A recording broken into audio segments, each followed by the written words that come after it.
राजेश एक सामान्य सा आदमी था जिसकी उम्र लगभग 32 साल थी। वह एक सरकारी दफ्तर में काम करता था। रोज सुबह नाश्ता करके निकला करता था, पत्नी और 2 बच्चों के साथ रहता था। परंतु कुछ महीनों से वह एक अजीब सा बदलाव महसूस कर रहा था, जो शुरुआत में बस हल्की थकावट, रातों को बेचैनी और आईने में खुद को देखने की अनिच्छा के रूप में आया, लेकिन फिर यह धीरे धीरे उसके मन और शरीर पर हावी होने लगा। वह दफ्तर जाता तो ठीक दिखता, पर जैसे ही शाम का वक्त आता उसकी चाल थोड़ी धीमी और कोमल होने लगती। उसके हाथों की नसें जो पहले उभरी हुई थीं, अब मखमली हो गई थीं। और सबसे ज्यादा हैरानी उसे तब हुई जब एक सुबह उसने अपने सीने में हल्का दर्द महसूस किया और आईने में देखा कि वहां कुछ उभार सा आने लगा है। पहले पहल तो उसने इसे एक बीमारी समझा। डॉक्टर के पास गया, पर रिपोर्ट्स नॉर्मल आईं, पर उसका शरीर रोज कुछ नया बदलाव दिखा रहा था। होठों की रेखा गुलाबी होती जा रही थी, आवाज में एक हल्की मिठास आ गई थी। वह गुस्से में बोलने की कोशिश करता तो खुद को लड़खड़ाते देखता, जैसे उसकी आत्मा अंदर ही अंदर बदल रही हो। मन में अजीब से ख्याल आते, जैसे किसी अजनबी लड़की की तरह सोचने लगा हो। राह चलती लड़कियों को देखकर वह खुद को उनकी जगह सोचने लगा, जैसे कोई अदृश्य शक्ति उसे अपने भीतर खींच रही थी। अब उसके मन में सजने संवरने की इच्छा जागने लगी थी। एक दिन उसने पत्नी के कपड़े धोते वक्त उसकी लाल साड़ी को उठाकर न सिर्फ महसूस किया, बल्कि उसे पहनने की कल्पना की और अजीब सुकून महसूस किया। उस रात वह खुद से लड़ता रहा कि यह सब गलत है, पर अगली रात वह उसी लाल साड़ी को छूते हुए सो गया और सुबह जब उठा तो उसके हाथों की उंगलियों में बिंदी का पैकेट दबा हुआ था, जो पता नहीं कहां से आया। वह डर गया, पत्नी से छिपाता रहा, पर अब शरीर खुद को और स्पष्ट रूप से औरत में बदलने लगा था। उसकी कमर पतली और उभरी हुई दिखने लगी, बाल जो कभी झड़ रहे थे अब घने और लंबे होने लगे। आंखों की कोरें हल्की सी भीगने लगीं जब कोई पुरानी याद आती, जैसे उसका शरीर ही नहीं उसका मन भी एक नारी की तरह संवेदनशील होता जा रहा था। अब वह अकेले में बैठकर कंघी करता। धीरे धीरे उसने ऑनलाइन साड़ी, सलवार सूट देखने शुरू किए। उसकी गूगल हिस्ट्री में अब लिपस्टिक के शेड्स, ब्लाउज डिजाइन और how to walk like a woman जैसी चीजें आने लगीं। वह खुद को रोकना चाहता था, पर यह कोई शौक नहीं था। ये जैसे उसकी आत्मा का भूला हुआ सच हो, जो अब उसे मजबूर कर रहा था बाहर आने को। उसकी चाल अब बेहद स्ट्रेंड हो चुकी थी, कंधे झुकने लगे थे, और जब एक दिन उसने आईने में देखा तो खुद को पहचान नहीं पाया। सामने खड़ी थी एक औरत, आंखें बड़ी, होठों पर हल्की लाली और चेहरे पर अजीब सी गहरी उदासी। पत्नी अब शक करने लगी थी कि राजेश में कुछ गड़बड़ है, पर राजेश खुद नहीं जानता था कि उसे क्या हुआ है। वह डॉक्टरों से मिला, मनोचिकित्सकों से मिला। किसी ने कहा यह जेंडर डिस्फोरिया है, किसी ने कहा यह मानसिक भ्रम है, पर राजेश को अब हर सुबह उठकर अपने लिए एक चुन्नी की जरूरत महसूस होती थी, जैसे शरीर के हर भाग ने घोषणा कर दी हो कि वह अब पुरुष नहीं है। एक दिन वह बाजार गया और पहली बार किसी रेडीमेड दुकान से महिलाओं की ड्रेस खरीदी। वह कांप रहा था, पर दुकानदार ने बिना कुछ कहे उसे कपड़े दे दिए। शायद समझ गया था। उस रात उसने वह सलवार सूट पहना और जब आईने में देखा तो वह फूट फूट कर रो पड़ा, जैसे सालों से एक कैद हुई रूह को आज पहली बार खुली हवा मिली हो। पर यह आजादी सस्ती नहीं थी। समाज की नजरें, पड़ोसियों की फुसफुसाहट, बच्चों के सवाल और पत्नी की चुप्पी अब एक नए संघर्ष की शुरुआत थी। उसकी पत्नी रजनी ने कई दिनों तक उससे बात नहीं की। फिर एक दिन उसने पूछा, क्या तुम मुझसे कुछ छिपा रहे हो? और राजेश ने पहली बार कहा, शायद मैं तुम्हारे जैसा ही महसूस करने लगा हूं। रजनी चुप रही, पर उसकी आंखें जवाब बन गईं। राजेश अब राजी कहलाना पसंद करने लगा। नाम का यह परिवर्तन भी उसके लिए आसान नहीं था। बैंक में, आधार कार्ड में, ऑफिस में, हर जगह उसे अपनी पहचान के लिए लड़ना पड़ा। जो लोग कभी उसके साथ खाना खाते थे अब उससे दूर रहने लगे। कुछ ने ताने दिए। मर्द होकर यह सब शर्म नहीं आती, पर राजी ने हार नहीं मानी। उसने जेंडर काउंसलिंग शुरू की, हार्मोन थेरेपी ली और धीरे धीरे उसकी आवाज और शरीर पूरी तरह महिला जैसा हो गया। अब वह साड़ी पहनकर मंदिर जाती, बालों में गजरा लगाती और भीड़ में किसी आम स्त्री की तरह दिखती।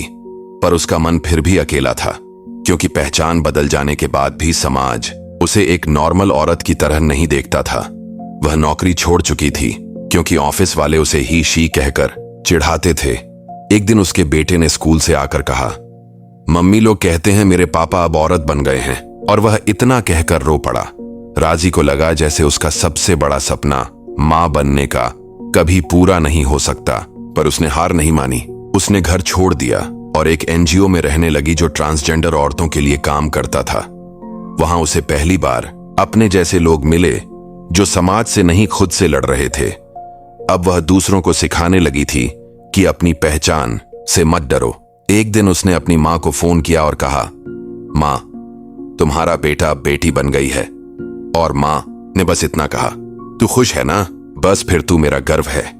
यह सुनते ही राजी फूट फूट कर रो पड़ी, जैसे वह सारा दर्द जो उसने वर्षों से सहा था आज आंसुओं में बह गया हो। अब वह राजी नहीं सिर्फ एक नाम थी, वह एक आवाज थी उन लाखों लोगों की जो अपनी पहचान के लिए लड़ते हैं, जो कपड़े, शरीर और समाज की सोच से परे जाकर खुद को अपनाते हैं, जो रोते भी हैं पर हंसकर दुनिया से कहते हैं, हाँ हम अलग हैं पर हमारे दिल भी इंसान जैसे हैं, हमारी भी मां है, हमारे भी सपने हैं। और यही कहानी है राजेश की, जो एक दिन राजी बन गया, मजबूरी से नहीं, आत्मा की पुकार पर, और जिसने सीखा कि असली आजादी भीतर से आती है, चाहे दुनिया लाख बार क्यों ना कहे। तू मर्द था, अब क्या औरत बनेगा? उसने जवाब दिया, मैं वही बना जो मैं हमेशा से था, बस अब आईना मेरा सच बोलता है। राजी अब उस छोटे से एनजीओ में एक शिक्षक की भूमिका निभाने लगी थी, जहां वह उन लोगों को पढ़ाती थी जो या तो घर से निकाले जा चुके थे या फिर जिनकी पहचान समाज ने नकार दी थी। उसकी सुबह बच्चों की आवाजों से शुरू होती, जो उसे राजी, दीदी कहकर बुलाते। वह खुद हैरान थी कि जो आवाज कभी एक मर्द की हुआ करती थी, अब वह किसी मां जैसी कोमल और सुकून देने वाली बन चुकी थी। उसने वहां रहते हुए सिलाई सीख ली, ब्यूटिशियन का कोर्स किया और अपने हाथों से खुद के लिए पहली बार एक गुलाबी रंग का सूट सिला, जिसे पहनकर जब वह एनजीओ के बाहर गई तो लोग उसे देखकर बस मुस्कुराए। कोई ताना नहीं, कोई छींटाकशी नहीं, जैसे पहली बार किसी भीड़ में वह सिर्फ एक इंसान बन पाई थी। लेकिन इस छोटी सी खुशी के बीच भी राजी के भीतर कहीं एक कोना अब भी खाली था, प्यार का, वह जिसे वह राजेश के रूप में कभी समझ भी नहीं पाया था। अब औरत बनने के बाद उस एहसास को बेहद गहराई से महसूस करने लगा था। कभी कभी वह छत पर बैठी चांद की ओर देखती और सोचती, क्या किसी के दिल में मेरे लिए भी कोई जगह होगी? क्या मेरी इस पहचान से परे कोई मुझसे दिल से प्यार कर सकता है? एक दिन एनजीओ में एक वॉलंटियर आया, नाम था अर्जुन। लंबा, शांत और बेहद सम्मान से बात करने वाला इंसान। वह ट्रांस लोगों की सहायता के लिए डिजिटल फंडिंग सिखाने आया था। राजी पहले तो झिझकी, लेकिन फिर धीरे धीरे दोनों की बातचीत बढ़ने लगी। अर्जुन ने कभी भी राजी को अजीब नजरों से नहीं देखा। वह हमेशा उसकी आंखों में आंखें डालकर बात करता, जैसे वह केवल उसके दिल की बातों को सुनना चाहता हो। राजी ने कई रातें जागते हुए बिताईं। क्या यह संभव है कि कोई उससे प्यार करे, वह जो कभी राजेश था? क्या अर्जुन को यह सब पता है? लेकिन अर्जुन जानता था और उसने कभी सवाल नहीं किया, बल्कि एक दिन उसने चाय पीते हुए कहा, तुम दुनिया की सबसे खूबसूरत और मजबूत औरत हो जिसे मैंने देखा है। राजी की आंखें छलक उठीं, जैसे वह बचपन से किसी केस एक वाक्य का इंतजार कर रही थी, पर उसे खुद पर भरोसा नहीं था। उसने अर्जुन को कहा, मैं वो नहीं जो तुम सोचते हो, मेरा अतीत बहुत अलग है। और अर्जुन ने बस इतना कहा, मुझे तुम्हारा आज पसंद है। यह पहली बार था जब राजी ने किसी मर्द की बाहों में खुद को सुरक्षित महसूस किया, पर वह जानती थी कि समाज इस रिश्ते को नकार देगा। एक ट्रांसवुमन और एक स्ट्रेट मर्द का रिश्ता आज भी लोगों को असहज करता है। जब अर्जुन ने अपने घर में यह बात बताई तो उसके माता पिता ने उसे धमकाया, घर से निकाल देने की बात कही, पर अर्जुन नहीं डगमगाया। उसने कहा, मैं किसी से प्यार करता हूं, न कि उसकी पहचान से। राजी ने उसे मना किया, मुझे मत चुनो, तुम्हें तुम्हारा परिवार छोड़ना पड़ेगा, समाज तुम्हें भी ताने देगा। पर अर्जुन ने उसका हाथ पकड़ लिया और कहा, जिस समाज को तुम्हारे जैसी औरतें मंजूर नहीं, उस समाज में जीना मुझे मंजूर नहीं। और उस दिन पहली बार राजी ने किसी के साथ खुलकर नाचा, जैसे हर दर्द, हर ताना, हर जख्म अब पीछे छूट गया हो। अर्जुन और राजी ने साथ रहने का फैसला किया। उन्होंने शादी नहीं की क्योंकि कानून अभी भी उनकी पहचान को पूरी तरह स्वीकार नहीं करता था, पर उन्होंने एक नया रिश्ता बनाया जिसमें ना कोई लेबल था न कोई डर। पर जिंदगी की मुश्किलें खत्म नहीं हुई। लोग उन्हें किराए पर घर देने से मना करते थे। अर्जुन की नौकरी भी चली गई। जब उसके बॉस को पता चला कि उसका पार्टनर ट्रांसवुमन है, राजी को फिर से सिलाई करके कमाना पड़ा। एक दिन एक पत्रकार ने उनके रिश्ते पर लेख छापा। एक मर्द जिसने ट्रांसवुमन से प्यार किया, और फिर अचानक मीडिया में हंगामा मच गया। चैनलों ने बुलाया, लोगों ने सोशल मीडिया पर उन्हें ट्रोल किया, गालियां दी। पर कुछ ऐसे भी थे जिन्होंने कहा, हमें गर्व है तुम पर। धीरे धीरे उनका छोटा सा घर एक उम्मीद का केंद्र बन गया, जहां ऐसे लोग आने लगे जो अपनी पहचान से डरते थे। राजी अब दीदी से गाइड बन चुकी थी, पर उसके भीतर का अकेलापन अब भी कभी कभी जाग जाता। एक रात उसने अर्जुन से पूछा, अगर मैं मां नहीं बन सकी तो क्या तुम अधूरे रहोगे? अर्जुन ने मुस्कुराकर कहा, तुमने मुझे जीना सिखाया, तुमसे ज्यादा कोई मां नहीं हो सकता। और उस दिन राजी ने फैसला लिया कि वह एक अनाथ बच्ची को गोद लेगी।